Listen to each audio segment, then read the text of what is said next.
Hello friends, welcome to new Vinayaka institute. मैं विवेक कुमार आपका स्वागत करता हूं। तो आज हमारी इकोनॉमिक्स की जो सीरीज चली हुई है उसको आगे बढ़ाते हुए हम शब्दावली पार्ट 3 करेंगे। इसके अंदर देखिए, सबसे पहले हम बात करते हैं एनएनपी की। तो एनएनपी क्या है? ये होता हमारा नेट नेशनल प्रोडक्ट। क्या होता है? नेट नेशनल प्रोडक्ट यानी शुद्ध राष्ट्रीय उत्पाद।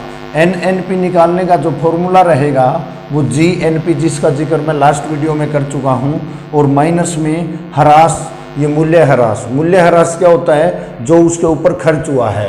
इसके बाद हम बात करते हैं एनडीपी। एनडीपी क्या होता है?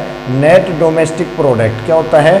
नेट डोमेस्टिक प्रोडक्ट यानी शुद्ध घरेलू उत्पाद। और एनडीपी निकालने का जो फॉर्मूला रहेगा वो जीडीपी यानी ग्रोस डोमेस्टिक प्रोडक्ट माइनस मूल्य ह्रास रहेगा। इसके बाद हम एनआई, नेशनल इनकम की बात करते हैं यानी राष्ट्रीय आय। जब एनएनपी को मार्केट प्राइस से बदलकर, किसको? एनएनपी को राष्ट्रीय इसे मार्केट प्राइस से बदलकर फैक्टर कॉस्ट पर क्या करते हैं? निकालते हैं। क्या? दोबारा देखिए, नेशनल इनकम जो है जब एनएनपी को मार्केट प्राइस से बदलकर फैक्टर कॉस्ट पर निकालते हैं उसको हम नेशनल इनकम कहते हैं। तो नेशनल इनकम के लिए एनएनपी माइनस इनडायरेक्ट खर्च। नेशनल इनकम निकालने के लिए क्या करेंगे? एनएनपी माइनस इनडायरेक्ट खर्च, और उसमें सब्सिडी जो मिली हुई है वो उसके अंदर ऐड कर दी जाती है। इसके बाद हम बात करते हैं जो राष्ट्रीय आय है उसके वितरण क्षेत्र कौन कौन से हैं। इसके वितरण क्षेत्र 3 हैं। नंबर 1 पे हम बात करते हैं प्राथमिक क्षेत्र। प्राथमिक क्षेत्र से हमें जो इनकम है वो 17% प्राप्त होती है। इसके अंतर्गत कृषि, पशुपालन, खनन, वानिकी आदि आते हैं। और 1947 से पहले जो ये 17% इनकम है ना, ये नंबर 1 पे होती थी। कितने नंबर पे होती थी? नंबर 1 पे। किससे? कृषि और पशुपालन से। इसके बाद हम दूसरे नंबर पे बात करते हैं द्वितीय क्षेत्र। द्वितीय क्षेत्र, इससे हमें 29% इनकम प्राप्त होती है और इसके अंतर्गत ये निर्माण, विनिर्माण, विद्युत आदि आते हैं। इसके बाद हम बात करते हैं तृतीय क्षेत्र। तृतीय क्षेत्र से हमें 53.5% इनकम प्राप्त होती है और इसके अंतर्गत चिकित्सा, शिक्षा, परिवहन, सेवा क्षेत्र, बैंक वगैरह जो आते हैं ना, वो किसके अंतर्गत आते हैं? तृतीय क्षेत्र के अंतर्गत आते हैं।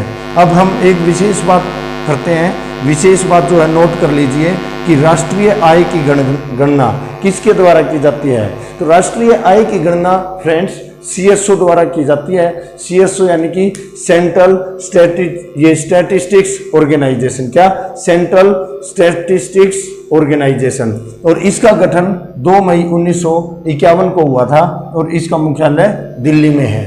ठीक है, यानी इसको हम केंद्रीय सांख्यिकी संगठन या फिर सेंट्रल स्टैटिस्टिक्स ऑर्गेनाइजेशन कहेंगे।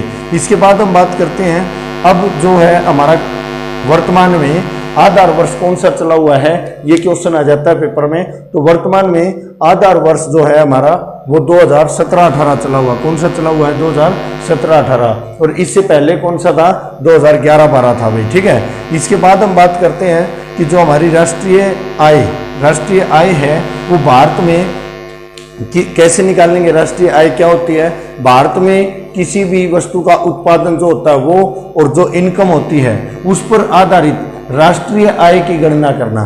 किस पर? ये भारत में उत्पादन और आय के ऊपर जो भी आधारित राष्ट्रीय आय है, इन दोनों के ऊपर वही हमारी क्या होती है? राष्ट्रीय आय की गणना इन्हीं के मुताबिक की जाएगी। अब इसके अंदर हम बात करते हैं किसी भी वस्तु की स्थिर कीमत। स्थिर कीमत क्या होती है? वर्तमान आधार वर्ष हमारा 2017-18 चला हुआ है। इससे पहले कौन सा था? वो हमारा 2011-12 था। और चालू कीमत नंबर 2 पे आता है। तो ये क्या होती है? पिछले वर्ष से उसकी कीमत की तुलना करना, कंपेयर करना भाई। ठीक है, इसके बाद हम बात करते हैं पीसीआई। पीसीआई क्या होता है? पर कैपिटा इनकम, प्रति व्यक्ति आय। तो ये कैसे निकाली जाती है? NI, national income divide by total जनसंख्या।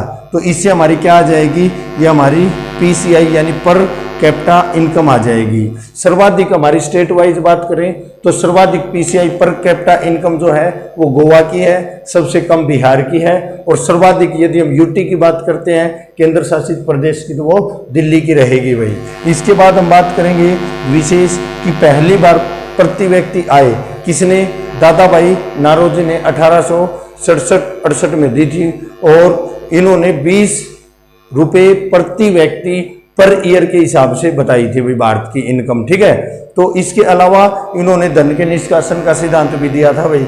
और वैज्ञानिक आधार यदि बनाकर देखा जाए तो सबसे पहले नेशनल इनकम 1931-32 में VKRV राव, कौन, VKRV राव ने दी और 62 रुपये प्रति व्यक्ति बताई भाई। इसके बाद हम बात करते हैं भारत में राष्ट्रीय आय जो समिति है उसका गठन कब हुआ, 1949 में। फ्रेंड्स, भारत में ये राष्ट्रीय आय समिति का गठन कब हुआ, 1949 में। और वर्तमान में जो CSO है वो क्या करता है, भारत की राष्ट्रीय आय और प्रति व्यक्ति यानी PCI निकालता है भाई, ठीक है। और इसका गठन 1951 में हुआ था। कब हुआ था, 1951 में। तो इस प्रकार से ये इम्पोर्टेंट जो हमारा इकोनॉमिक्स का टॉपिक था वो समाप्त होता है। आज के लिए इतना ही। Thank you. जय हिंद, जय भारत।